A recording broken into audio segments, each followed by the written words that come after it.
Tom Flipping Petty. Let's go.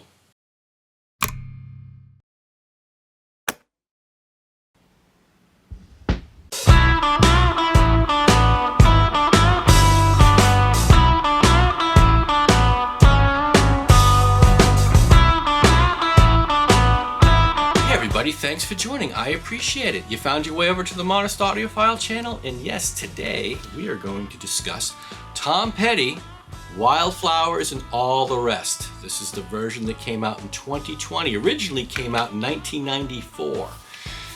A very special record. Really special record for a lot of reasons, and that's what we're going to discuss today. So real quick, what we'll do is we'll talk briefly who was on this record, who produced it, some of those things. And then we'll talk about the packaging. We'll talk about what I paid for and what the value of this thing is. And then we'll talk about what's most important. How does this thing sound? And right off the bat, let me say this thing is remarkable how good it sounds. I was a little late to the party on the vinyl edition. I've had the CD since 1994, but this thing smokes. One of the best sounding records I own, hands down, period. And we'll talk about why here during the course of this video. And then what we'll talk about is some of the tidbits that I pulled out from some of the songs, either from the All the Rest album, the third piece of vinyl on this that I haven't heard before, or some of the songs that we've all heard before that some things I just haven't picked up on before until I heard this version, okay? So real quick, this was Tom Petty's second solo studio album, if you can believe that. Yeah, only the second one. This came out in November 1st, 1994, but it was recorded between July 20th, 1992 and April 29th, 1994, recorded at Sound City. This was the first of 3 of the collaborations between Tom Petty and Rick Rubin as producer. I think Mike Campbell got credit for production on this as well. There's a quote out there that Tom said, I read somewhere, where he goes, "This is the best Tom Petty and the Heartbreakers album that was ever recorded," even though it's a solo project. I'll go over real quick who was on this record, which was quite amazing. So bear with me here, because this is a who's who. What an incredible lineup Tom put together for this record. Okay, so apart from Tom himself, we've got, of course, Mike Campbell on here, Ben Montench, Howie Epstein, Steve Ferrone. Yes, Stan Lynch did play in a couple songs as well, but the bulk of it was certainly done by Steve Ferrone, and I believe it was right after this album that Steve became the drummer of the Heartbreakers permanently. All right, in addition to the Heartbreakers, you have Lenny Castro percussion, Brandon Fields saxophone, Greg Herbig saxophone, Jim Horn saxophone, Kim Hutchcroft saxophone, Phil Jones percussion, Michael Kamen orchestration, conductor, Stan Lynch, as I stated, on drums. He's on track 16. John Pierce bass guitar, Marty Rifkin pedal steel guitar, Ringo Flipping Starr. Yes, Ringo plays some drums on quite a few tracks on here as well. And Carl Wilson of the Beach Boys. Yes, Carl Wilson and a Beatle on this record. More on that as we get to some of the song choices that I'll pull out, okay? So I spent $36 on this through Amazon.com. I don't normally purchase records from Amazon because sometimes they come in a little damaged, sometimes they don't. I mean, it's a great return policy, right? If it comes in damaged, you can always send it back, I think, within 30 days and get a new copy back. In this case, I was very happy with the condition that I got this in. But $36. This version has 25 songs on it, which brings it to a song cost of $1.44. Yes, $1.44. High value. We talk about the packaging here. For 36 bucks, 3 records. Great packaging. Here's the cover. Let's open this trifold up. Look at that pic of Tom. I mean, seriously, that's a great pic of Tom. All right, so we've got that. You've got this other right there, some great pics. And then, of course, you got the back. But wait, there's more. On the inside, we do have the, I don't recall, I think the records were not put in these. These are record sleeves. I don't recall if I don't believe the records were in these cardboard sleeves. I don't recall if they came in with a polyline sleeve or not, or paper, I don't remember. I got this maybe 4 months ago or so. Anyway, you got these record sleeves in here too. So you get all the lyrics. There's one, all the lyrics. A nice kind of like postcard type of thing for every one of the songs in there. Another, lyrics. Look at this. Look at that pick. Tom flipping Petty. Obviously, I'm a huge fan. In fact, I would state, for me, Tom Petty, top 5, period. I haven't talked about him here on the channel before. But yeah, I was fortunate enough, I've seen him half a dozen times. Fantastic. I think the first time I saw him was a couple of years before this came out, when I was in college. And yeah, very, very fortunate to see him over the years. Awesome, awesome. One of the best songwriters, period. American songwriters, period. You got to put him up there in the top, easily in the top 5. But anyway, that's my opinion. So yes, what we'll talk about next is how does this thing sound? So how does this thing sound? Well, typically what I'll do is I've got a bunch of crap here. I'll tell you how big the soundstage is and how deep and all of that. Let me just state, it is one of the best sounding records that I own. This also gives, this kind of spits in the face that only a 180 gram record is going to sound audiophile. That's not true. This thing is, it's less than 180. I think it's maybe 140 grams. It sounds spectacular. Just absolutely spectacular. Again, $36, 25 songs, $1.44 per song. Probably the best value I have in my entire collection. I've got some nice records. This thing sounds absolutely incredible. As far as soundstage goes, it's as wide as any that I have. I've got these great super Lintons here by Wharfedale. They're 8 feet apart. I sit 8 feet away. Soundstage easily goes 5+ feet to either side. Sometimes I'm sitting there listening to this thing and I do one of these. Where the heck did that thing come from? Literally, I'm looking over with your mind's eye going, my gosh, this thing is wide. As far as height goes, it's ceiling to floor. Depth, it's into the room by at least a foot and a half, and it goes all the way to the back wall. My speakers are 3 feet in front of the wall. Again, as far as overall soundstage and imaging, it's wonderful. In fact, I think Mike over at the In Groove has this on his 100 best all analog records still in production today. So yes, all analog. Not a single bit of digital from what I understand in here. Which doesn't really matter. I mean, to me, at the end of the day, analog, digital, I guess I would prefer to be all analog, but what I really want is I want an excellent soundstage and I want an excellent image. I want that depth. And that's really what drives me crazy with this hobby. We talked about soundstage, we talked about imaging, we talked about the value. Well, let's talk about the tone stack. No issues whatsoever. Bass. Big, full.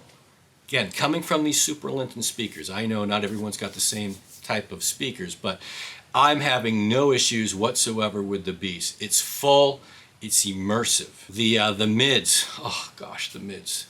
The mids really, really shine with this record. Vocally, acoustic guitars on this are just wonderful. In fact, Tom has some just recordings on here with just him and his acoustic, which will blow your mind. Electric guitars, right? Mike Campbell's got some serious crunch going on with his sound. You've got some great keyboards with Benmont. You've got great orchestration, which I mentioned earlier. As far as treble goes, yes, you have air and you have sparkle. It's all there, folks. This record has the entire package as far as the sound stack goes. Again, blew me away. I got the CD back in the day in 1994. In fact, I remember my wife got it for me for a present. And I've never heard this record sound this good. But you say, okay, well, listen, I don't normally go for the extras. I don't go for that deluxe edition. So why do I need all the rest? That third album here, I'll tell you why here in a few minutes. There's some songs on there that got your foot tapping, that got you thinking, that got you emotional. The lyrics are incredible. So I was explaining this to somebody else. I went, lyrically, this album is fantastic. This is, I'm not going to say the best by Tom Petty, but lyrically, he was at a peak at this time. I don't think it got certainly any better throughout his career. It certainly got matched through his career. Lyrically, what a record. Musically, incredible. I just went through the list of musicians. How could it not be? Musically, it's wonderful. Some of the things that I wrote about this just as notes before we get into some of the songs, or I did do some DB checks, but before we get into that, just some of the things that really came to mind as I was writing this down over the course of a couple weeks. No filler. I just mentioned that third album, right? That All the Rest. There is no filler on this record. Every song is engaging. The music jumps out at you. I mentioned that within the overall soundstage and imaging. Yes, this is the proverbial, it's in the room. Yeah, well, more importantly, you're in their room. You're sharing their space. Some of these songs, you're hanging out with your buddies. You're hanging out with Tom Flippin' Petty. Outstanding presentation of the music. Great melodies. You get a vulnerable Petty on some of these records, more vulnerable than any of his records, certainly previous to this, in my opinion. Really, really good. I never heard a Petty album sound like this before. Sound great, but not like this. This is different. Yeah, this I would say that Tom Petty, Wildflowers, and All the Rest, this is a different sounding Tom Petty record. If you're a fan, and you got the CD back in the day like I did, but most importantly, if you're a fan of soundstage and imaging, you kind of have to go out here and get this. It's still available for $36 on Amazon, just saying. Yeah, great tones, great everything I put, more superlatives. It's great when one of your favorite artists has one of the best sound stages in your collection. That's when things meet up and it becomes a very special thing. All right, like the only other thing I put here as far as notes go were, this was everything from an intimate engagement to a foot-stomping, rowdy good time. I've said enough, all right? So let's talk about some decibel level checks, okay? The first one I did was, You Don't Know How It Feels. We have a low end of, I'll say this. I'm listening to this through a Rotel integrated. Volume is set for 67, which is on par for most of my records. I'd say this fits right in there. It's not cut too hot, it's not cut too low. This is right in the Goldilocks zone, we'll say. So yeah, You Don't Know How It Feels. Low end of 52 decibels, high end of 89 decibels for an average of 81 decibels. Next was Honeybee. Low end of 46 decibels, high end of 89 decibels for an average listening of 83 decibels. That's some punch. This other one was just an acoustic job by Tom Petty, right? Obviously. Don't Fade on Me, last song on side 2. And I just wanted to get an idea of just Tom and his guitar. What are we getting as far as range? Well, here we got range. Low end of 61, high end of 88 for an average of 77. So a little bit more range than I thought it would give for that type of music.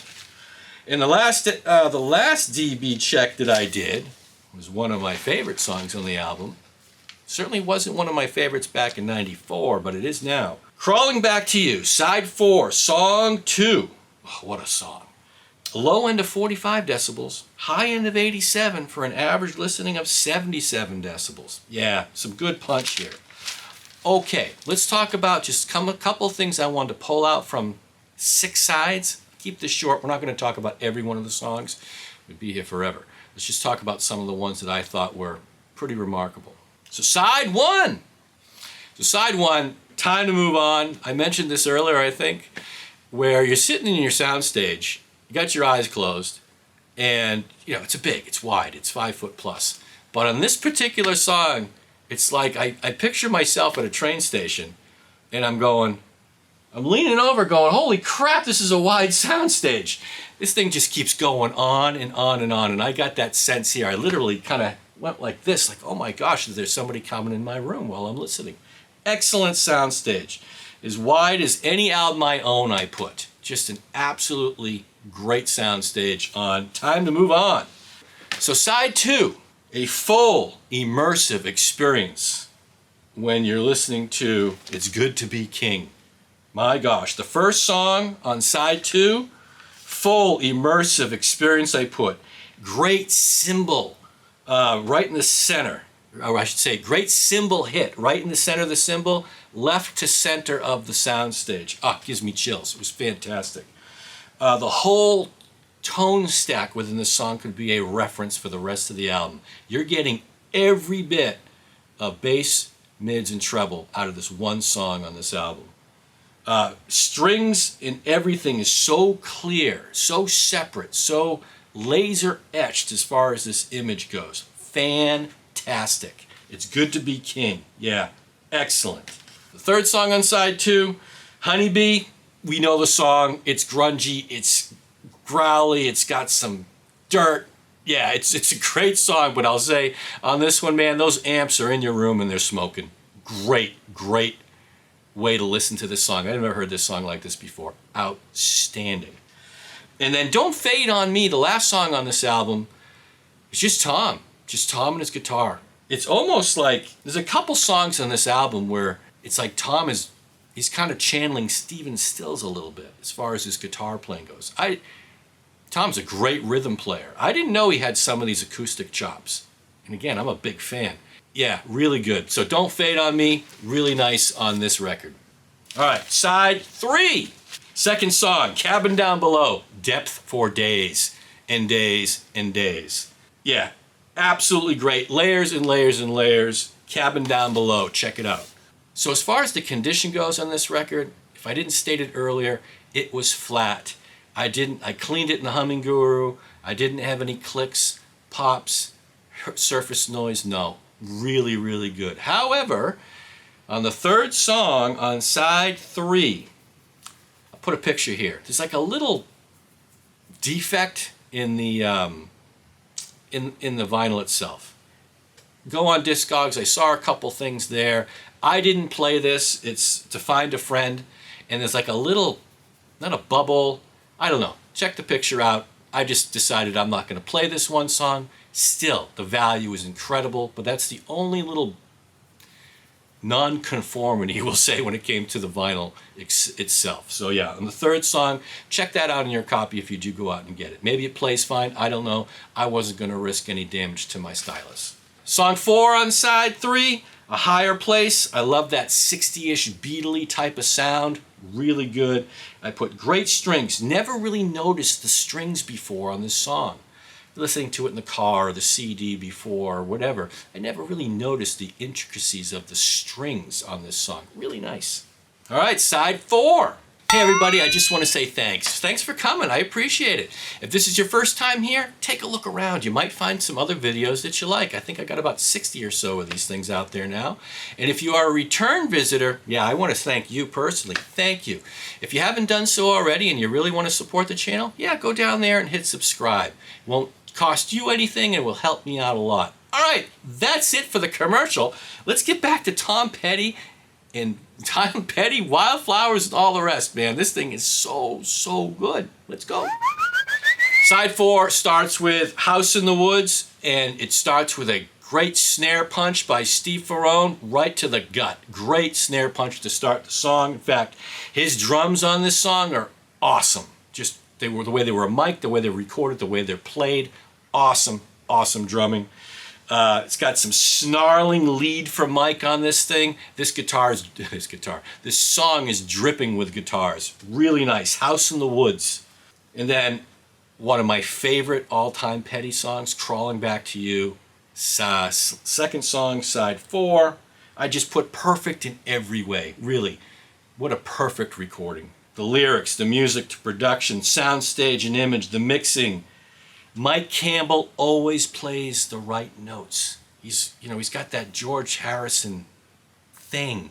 He doesn't overplay. He fills in the spaces that need to be filled with just the perfect notes or phrases or licks. Just a great song, Crawling Back to You. Give this one another listen, folks. Awesome. And then the last song on this one, yeah, Wake Up Time. This one really resonated with me. Yeah, this one was a little emotional for me. I really like this song. Tom is sitting right here in your space, or your space in his space. You're sharing the same space. Literally, you feel like you're 8 feet away, and he's talking to you. And it's just a fantastic production, this song. Yeah. Wake Up Time. Awesome. All right. So that's it for the Wildflowers portion. Now, in all the rest, there's a couple things I really wanted to pull out from here as well. So, like I said, no filler, and that includes, what I mean no filler, no song filler. That includes this last album, or this last record in this 3-record set. All the rest. Some fantastic cuts on here. Side 5. You got Something Could Happen, Leave Virginia Alone. Really, really good song. Underrated. Great lyrics. Great slide with attitude coming out of the left side, too.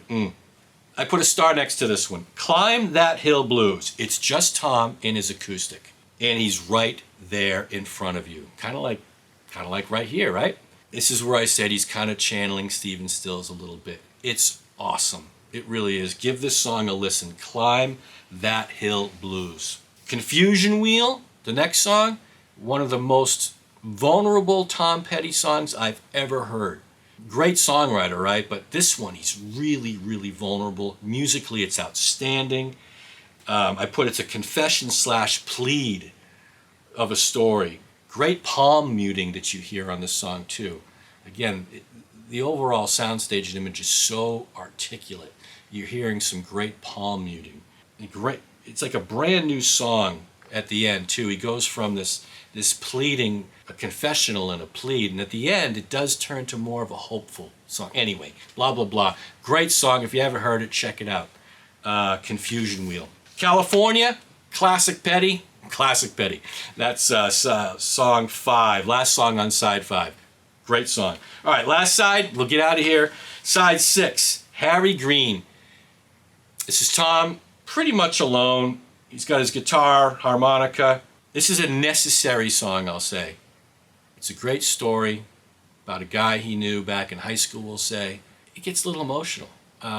Maybe it's that guy that got picked on a few times or whatever. Anyway, check it out. If you haven't heard it, go stream it. Put it on your headphones. Harry Green.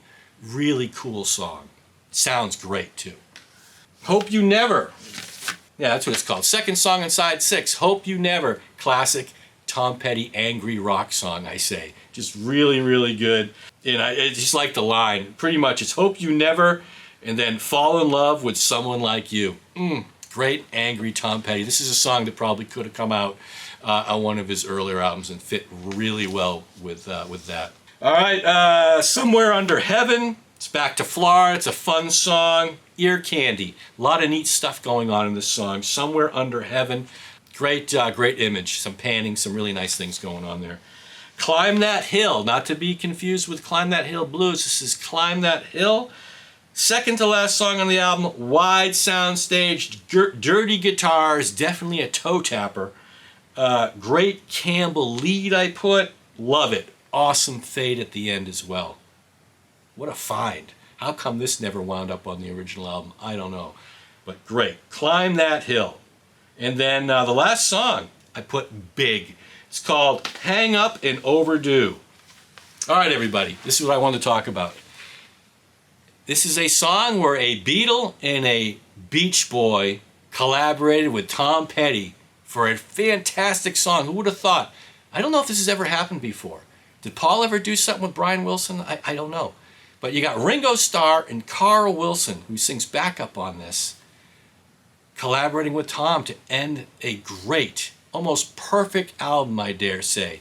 Yeah, what a way to end this thing with a Beatle and Beach Boy collaboration. I put Love the Piano in Isolation. Oh, fantastic. Music sounds like, oh, yeah. So not only is it Ringo and Carl, but it's probably apropos. Mike Campbell plays the juiciest George Harrison style slide guitar on this thing. This song gave me chills. What a way to end this album. What a way to end this album. All right, everybody, that's it. Thank you so much for sticking around this long if you have. Yeah. Tom Petty, Wildflowers, and All the Rest. What value. $36, $1.44 a song, maybe a little bit more, right? Because that one song I didn't play because of the little defect in the wax. But yeah, do yourself a favor. If you are a fan of Tom Petty and the Heartbreakers, and you don't have this, you have to add it to your collection. You have to. If you're a soundstage and imaging person, you got to. This thing sounds as good as any of the Mobile Fidelity records I have, any of the Analog Productions records that I have. This thing sounds gigantic. It sounds lush. Tone stack is fantastic. I've got nothing more superlatives that I can say about this thing. So yeah, do yourself a favor. Go out there, order from Amazon, get it in 2 days, set yourself up with your favorite beverage, turn the lights down in your listening room, put this thing on, and wow, man, what a trip you're gonna have for yourself for about maybe an hour, hour and 20 minutes or so. So much fun. That's it. I hope you enjoyed this video. It's been a while since I've done one. With that said, take care of yourselves, and I'll be back soon, okay? Tom Petty!